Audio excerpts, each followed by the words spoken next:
This is a Polygon Siskiyou T6 that I upgraded for a total of $8,000. And this is a Polygon Siskiyou T7 that I upgraded for a total of $1,900. But just because this bike costs 4 times as much, does that mean it's 4 times better? To find out, we're going to Lake Leatherwood Gravity Project, an enduro park that's treacherous and downright terrifying for our trail bikes. It's finally time to fully upgrade these bikes and put them head to head on some big boy trails. All this to answer one question: does expensive equal better? Let's find out. And why is my hand in a brace? But before we get to that, we should probably talk about how we got here. We started with 2 nearly identical Polygon Siskiyous thanks to our friends at Bikes Online, and we've been modifying them to be time attack bikes that we can take to our local trails, break personal records, and maybe get a KOM here or there. One got expensive parts and one got cheap parts. Then we've been testing them to see which parts are worth spending your hard-earned money on. After each episode, the bikes are returned back to stock and the next round of upgrades is installed and the process started all over. But on this episode, the finale of High Low Season 2, we're installing all the parts on the bikes together to see once and for all if expensive equals better. Before the season started, I hit the trails to get some base times with one of the bikes bone stock, tubes and all, and oh boy, that was heavy. After many runs, the average climb trail time was 3 minutes 17 seconds. Then on the flow trail called Medieval, I went 40.6 seconds. Last up was a chunk trail called Dragon Scales, and the stock bike got 1 minute 8 seconds. It was slow. Our bikes came with these insanely heavy V tires, more suited for enduro or downhill bikes. Well, I installed some specialized tires saving 300 grams a piece, while High Bike used the stock tires but just went tubeless.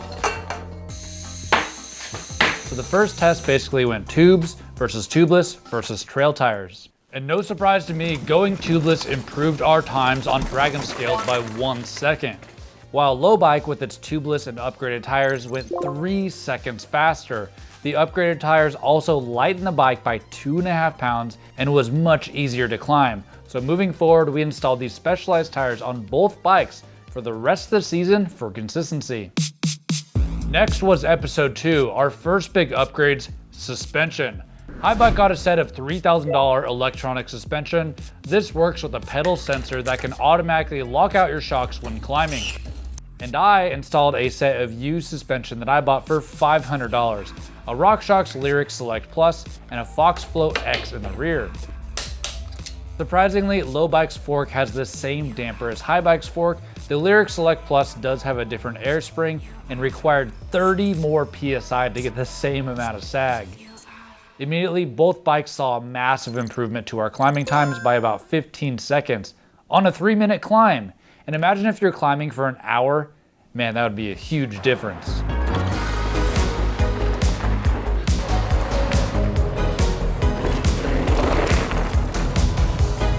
Flow Trail Medieval, I had my doubts if the suspension would help us. It may look smooth on camera, but it is actually pretty rocky and turned out to be the perfect test for small bump compliance. High Bike got a time of 38.87, almost 2 seconds faster than stock, while Low Bike was slower, 38.97. Then I introduced a metric called cost per second to really show the value of our upgrades. My $500 suspension was 1.6 seconds faster than stock, so it was $306 cost per second. And that right there is what we call the law of diminishing returns. Worth it. With our upgraded suspension, we went down Dragon Scales. We were blown away by how much better the bikes felt. My suspension felt plush, almost like I was riding on a pillow, and my time was 1 minute 1.58 seconds. And here, Low Bike just felt different. It was lively, it was poppy, it was more playful. And after crossing the line, turns out my bike went faster, 1 minute 1.51 seconds. Combining all the times together from this episode, we both improved nearly 20 seconds over stock. The High Bike's cost per second was 5 times that of Low Bike. But the ride quality with the expensive upgrades was noticeably more luxurious feeling. Next up, we upgraded our contact points. We did the brakes, bars, stems, grips, and I got a new dropper post. Overall, I spent $1,800. And I spent $400. The biggest differences were the bars and the brakes. And I got 1UP aluminum bars while High Bike got 1UP carbon bars. Then my bike went with SRAM DV8 4-piston brakes, and Haibike got the all-new SRAM Maven Ultimate 4-piston brakes. After bedding in the brakes, we did one brake test each on the road, and Low Bike's DV8 brakes were way down on power compared to my brakes. But that would actually work in my favor on Dragon scales. Haibike went first and got a minute 2.6 seconds, while Low Bike was going fast, and I could not slow myself down because the brakes weren't that powerful. But I just kind of went with it. I hooked a line, carved a crazy turn, almost hit a tree, and crossing the line, I clocked the first sub 1 minute, averaging both runs to 1 minute flat, 2 seconds faster than Haibike and 7 seconds faster over stock. Yeah, who would have thought brakes make you faster? We're both 5'9" and the bikes are mediums. Honestly, we probably should have went with the large, so swapping out the stock 35mm long stem and going with 50mm stems made the bikes feel completely different and changed our body positions for the better.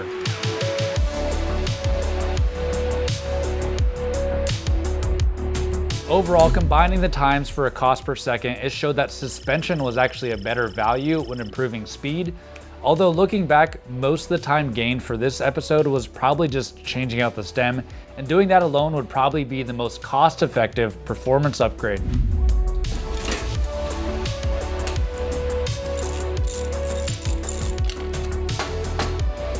Our last upgrades would be the biggest change to our bikes and the most expensive: wheels and drivetrain. Haibike got a carbon wheel set for $1,700 and a tricked out wireless drivetrain for $1,500. While Low Bike got the same model drivetrain but cable actuated for $521 and a new aluminum wheel set for $400. On the trail, the bikes were way lighter. Both bikes had the biggest weight loss out of any episode, and Haibike lost 4 pounds over stock. With both bikes losing around 4 pounds or 2 kilos, you'd expect the climb times to be way better, but they were just about the same as the suspension upgrades, 2 minutes 50 seconds. I've always believed that wheels are the biggest performance upgrade that you could do to your bike, so I went first on Medieval, and the carbon wheels, they felt fast, they felt compliant, and I clocked a time of 39.56, about a second faster over stock. Low Bike also felt compliant, and the aluminum wheels felt like they rolled faster than the stock wheels, and I clocked a time of 39.46, so I went faster than a Haibike with the carbon wheels. But I wasn't worried because my premium wheels should really show the performance benefit on Dragon scales. I dropped in and I instantly felt the wheels flex in a good way. I was hooking lines, carving turns, I felt stable, I felt fast, and I set a PR for Haibike at 1 minute flat. There's no way Low Bike could really beat me with how good these carbon wheels felt. Well, it turns out Low Bike is fast too. I may not have felt the lateral compliance or the improved traction. I even felt like the Hunt wheels were a little stiff on the big hits, but they still held their speed very well, and I crossed a line 2/10 faster than Haibike. However, each episode we were running the upgrades in isolation, with the stock parts potentially holding my bike back. The full benefits of my expensive parts can work synergistically with one another, and that meant one thing. It was finally time to install all the upgrades on our bike. $8,000 worth of upgrades versus $1,900 worth of upgrades to finally find out if expensive equals better.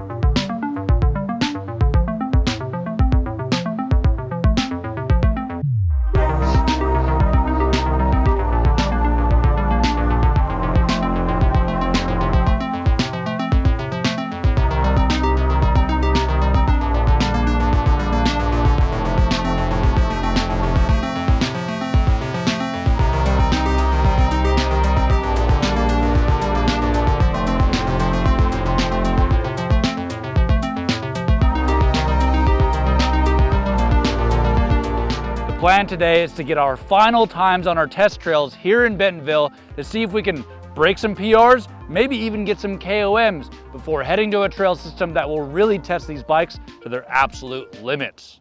But yo, before we get to riding, you got anything better? I can't see anything with these dark prescription sunglasses though. Well, that's because you need to head to SportRx, this video's sponsor. Whether you're golfing, fishing, running, or mountain biking, the prescription eyewear that you get from your local doctor is not gonna work well. SportRx has customized lenses for your sport, like these Hero Dirt. These are progressive lenses for low to medium light conditions, like riding in the woods. I've been using these SportRx glasses all year now, and they're a total game changer. I highly recommend them.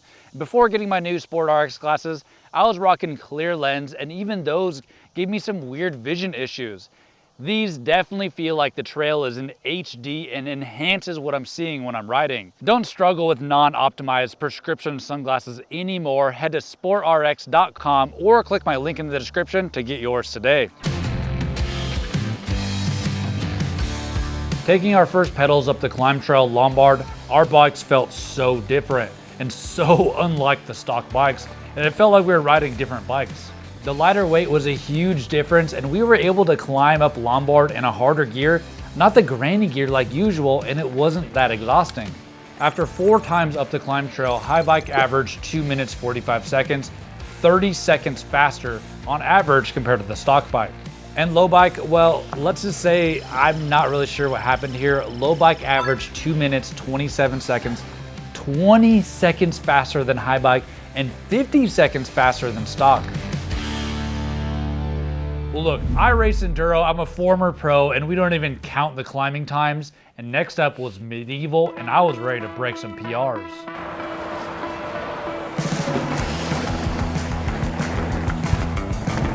Remember how we said that Medieval was pretty bumpy? Well, my bike felt none of that anymore. I could tell I was going faster than before, and I crossed the line, breaking a high bike PR of 37:59. The low bike would not be denied. It's the little bike that could. I also set a PR 37:29, just 1 second off my KOM earlier this year. Well, I had one last chance to avenge high bike and finally get a win. I was determined to finally dip under 1 minute on Dragon scales, and I was not holding back. Not gonna happen.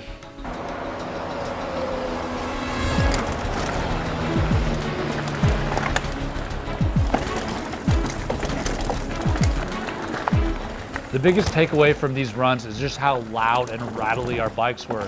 The chains were slapping, the cables were rubbing. One thing's for sure, after 25 runs on this trail for the season, we were going as hard as possible and pushing these bikes to the limit. And let me tell you, for the first time, low bike felt like it could not go any faster. It was getting overwhelmed, and it was also getting kind of sketchy. High bike didn't have that problem though. I felt pretty comfortable pushing the limits on a high bike. I felt like I could go even a little bit harder, and I crossed the line with a 58:54, just 1/100th faster than low bike. Wait, 1/100th? All of your thousands of dollars of upgrades just to be 100th faster? Dude, a win is a win. Those times are just too close to really know if expensive is better or not. And then if we take a look at the combined times for cost per second, it looks like all the parts that added together actually improve the value of the speed gained. But we're gonna need to hit some bigger, gnarlier trails. The full benefits of all the upgrades will show themselves on a trail with longer runs, more elevation, and higher top speed. A trail system like the world famous Lake Leatherwood. So we packed the car and headed just about an hour from Bentonville to Eureka Springs, Arkansas for the legendary Lake Leatherwood Gravity Project. I love these trails, way more challenging than Bentonville. There's a shuttle service and even a motel at the trailhead. They're also running a sleep and stay special if you use this code on the screen right here. Trails here are nearly half a mile long with 350 feet of elevation drop. The trail we'll be testing is called DH2 with a little bit of everything.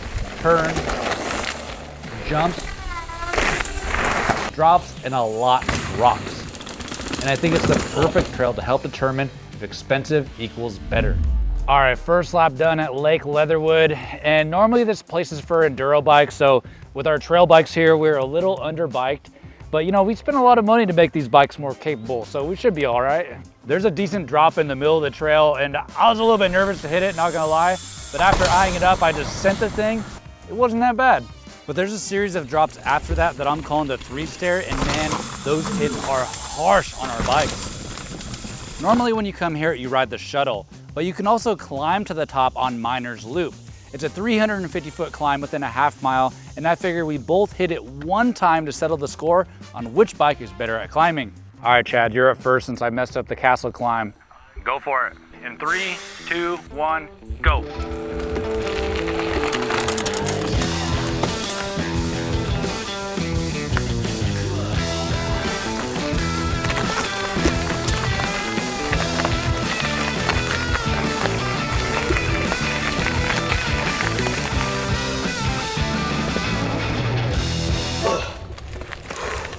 All right, looks like the time to beat is 12:15.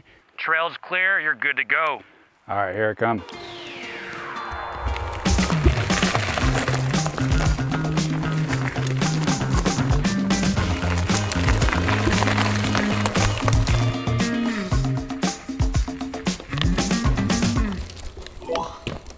Dang, 20 seconds faster, so our castle runs were not a fluke. Low bike is definitely a better climber.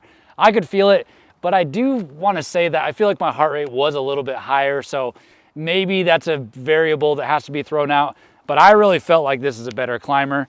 But now it's time to hit the downhill runs.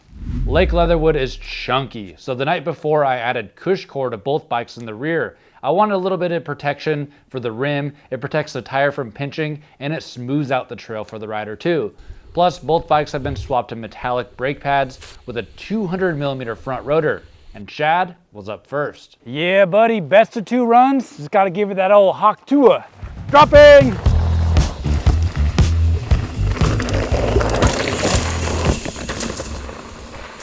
Dang, man, first drop in, timed run, got a flat. I don't know what I'm gonna do. I'm gonna try to pump it up and see if I can just run this thing. I had just added more sealant 12 hours prior, but the hole was not sealing. We tried inflating the tire, but it just would not hold, and this tire was cooked. This tire's broken, man, so I'm gonna go put on the low bike's back wheel, because who cares if I break that back wheel? All right, be right back. I was pretty bummed not to do my runs with the carbon rear wheel, but the Hunt wheel is technically lighter, but my hope was that it just didn't throw off the feel of the bike. All right, step number 2, here we go. Oh. Man, I almost just died. It's the... What happened there, bud? Dude, I have no clue. I think it was that cheap back wheel, honestly. So I headed back up for what, my 3rd attempt now? I feel like I restarted in a video game. All right, run number 3. Let's do this.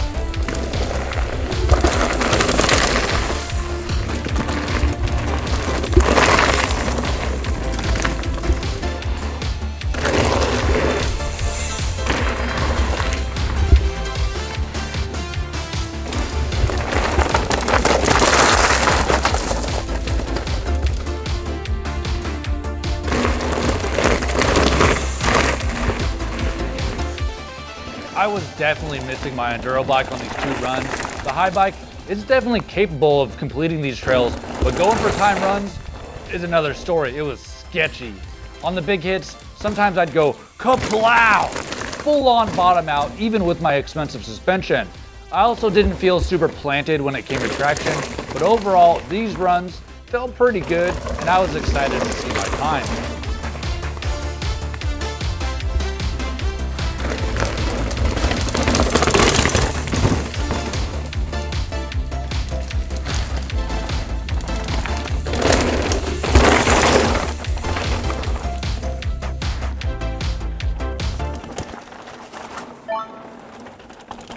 Heck yeah, man, 2:35.92 was my best time. The bike did great, but I will say that the suspension was maybe a little too soft, or we would call that over-damped. I checked my best time from last year on my enduro bike, and it was at 3 minutes, 2 seconds. So high bike was hauling, and I was kind of worried. Low bike felt like it was at its limit on the final runs at Dragon Scales, and the last thing that I want to do is crash from pushing too hard. So I figured I'll just take it easy and see what happens.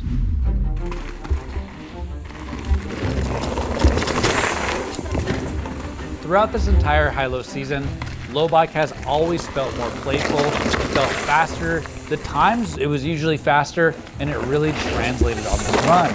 I had more traction, I had more support in the turns, and I had completely forgotten about the expensive pedals, carbon bars. It didn't feel any different on this run. I was getting through all the hard technical lines, feeling so proud of this inexpensive bike, and I was looking forward to see how much faster low bike was. That was until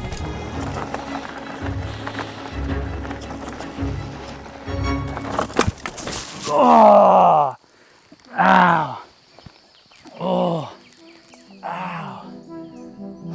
Man, I do not know what happened there. I was feeling confident and just my tire went off the trail, just washed out. Totally my fault. But man, I hurt my thumbs pretty bad. Yeah, I got a little road rash here, but it's my thumbs that are hurting pretty bad. So I don't even know if I can do another run. I'm still gonna give it a go. So wish me luck, man. My thumb is still not back to normal. It's not broken, I had it checked out, but I don't give up that easily. Without a solid timed run, how was I gonna be able to look you in the eye and say if expensive is better or not? So I went to the top with my limited grip strength to see if I could still salvage a run to cap off this season. All right, here it goes.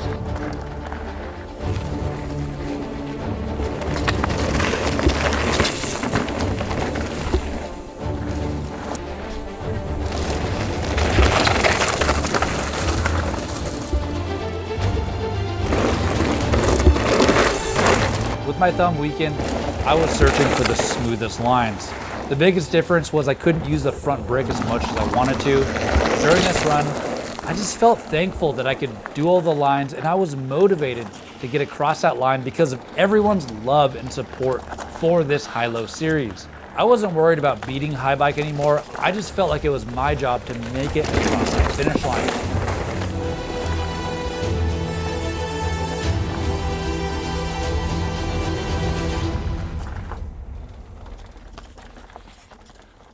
So dude, what was your final time? So going off video times, not Strava or GPS, those are too inconsistent. High Bike ran 2:35.92. Well, my low bike run with my hurt hand, I went 2:35.75. Yes, dude. So after all that, all the expensive upgrades with my injury, low bike was faster across the board, giving me proof that expensive does not equal better. Yeah, I agree. Thank you so much for watching this season of High Low. I just appreciate all the views, all the comments, and I really wish I could have 20 times more comments. It really makes my day, and I just love this little community that we built. And let me know what you want to see next on this channel. This stuff is for you guys. Peace.